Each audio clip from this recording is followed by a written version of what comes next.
The other thing that bothers me about Ukraine is I look at what we're saying about Israel. So Israel's supposed to be proportionate. Do we ever say to Ukraine, now listen, Mr. Zelensky, we've given you HIMARS, we've given you Abrams, we're going to give you F-15s, we've given you Javelins, but we want you to respond to each Russian attack with a commiserate response. And then we say to them, we're kind of worried because you've killed 2 Russians for every Ukrainian. That's disproportionate. No. And we don't say to Mr. Zelensky, you know, you hit a bridge in Crimea and you hit a big highway in the Donbass. Did you notify the civilians around there? Did you drop leaflets? Did you text their phones? No. And then we said, or to turn it the other way, what if Joe Biden said to Netanyahu, Bibi, if you want to declare martial law and suspend election, that's fine with us. You might have to do it.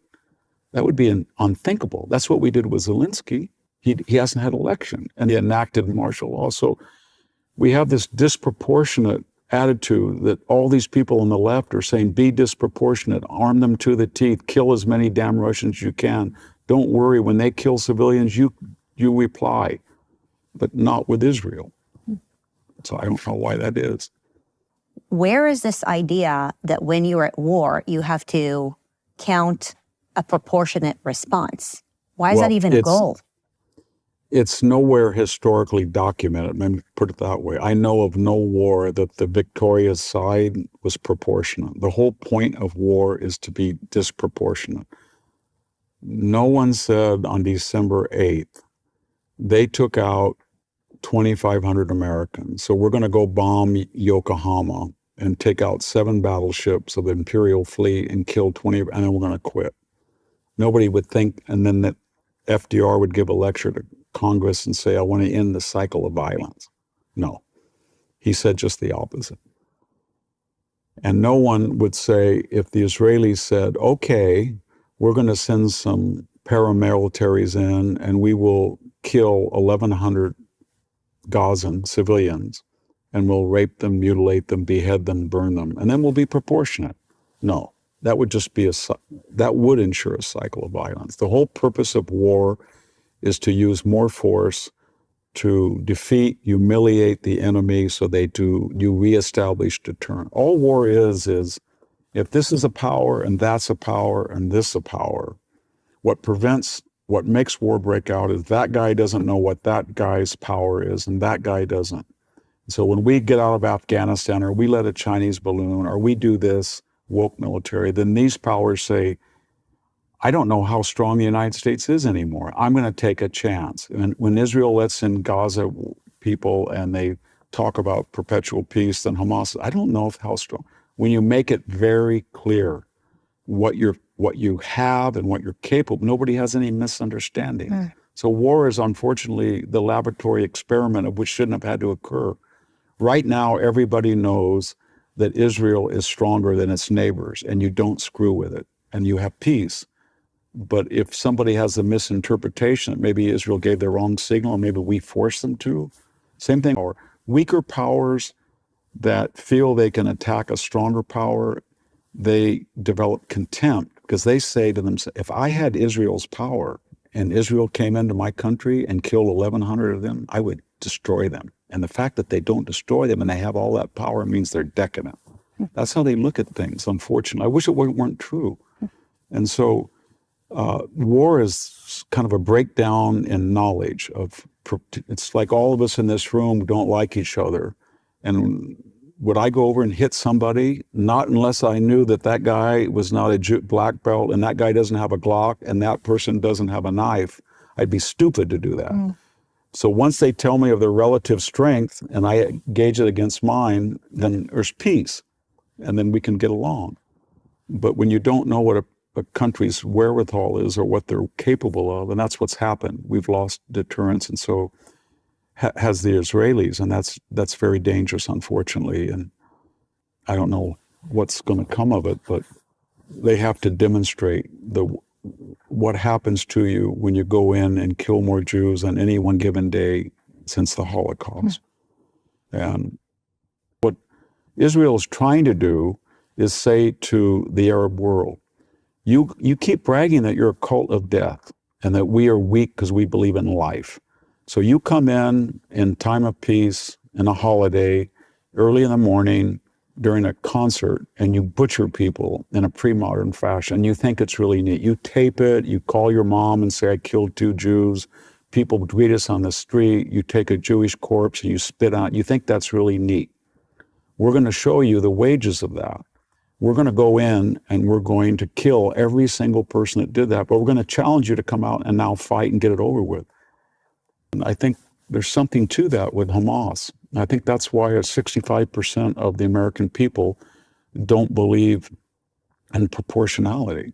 They feel that if they're not disproportionate, as the leader of Hamas said in Beirut, they're going to do it once, 7, 100, 1 million times. They'll keep doing it.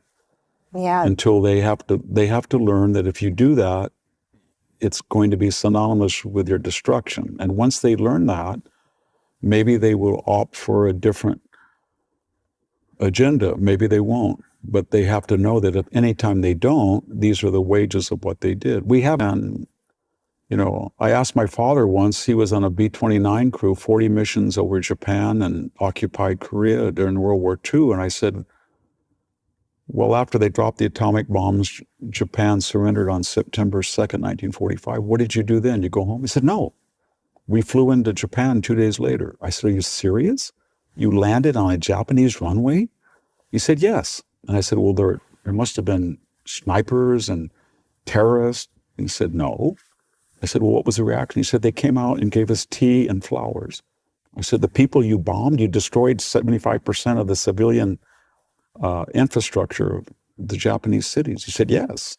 And I said, what was your orders? The orders were, when we touched down, if we were fired on, to go right back up and circle around and bomb the city.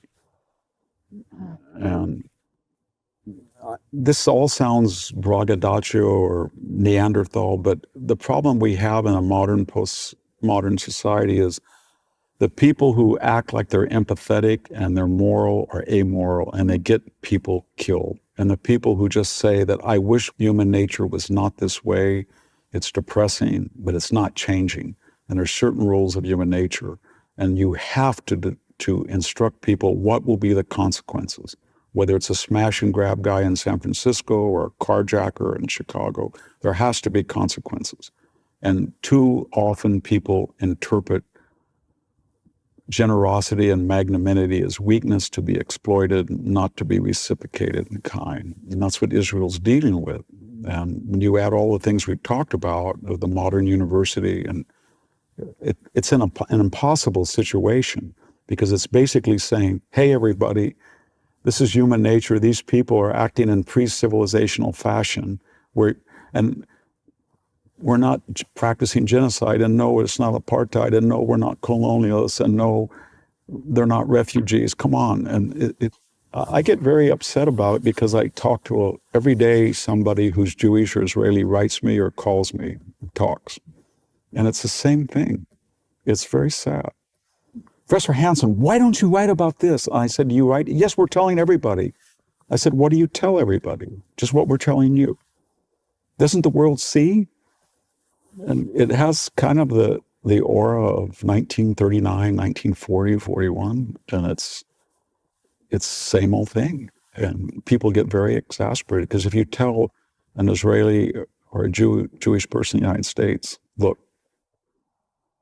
you just got to do what you got to do, and you can't worry about the consequences.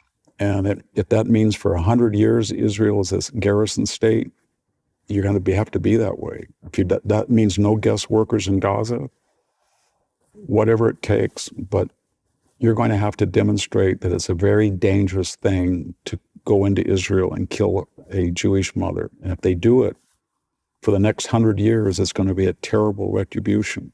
And then I think in the universities where people are going to have to say that if you tear down posters and you call for the genocide, there's going to be repercussions, and that may be the university has to have a look at. Maybe we as American people can say, you know what?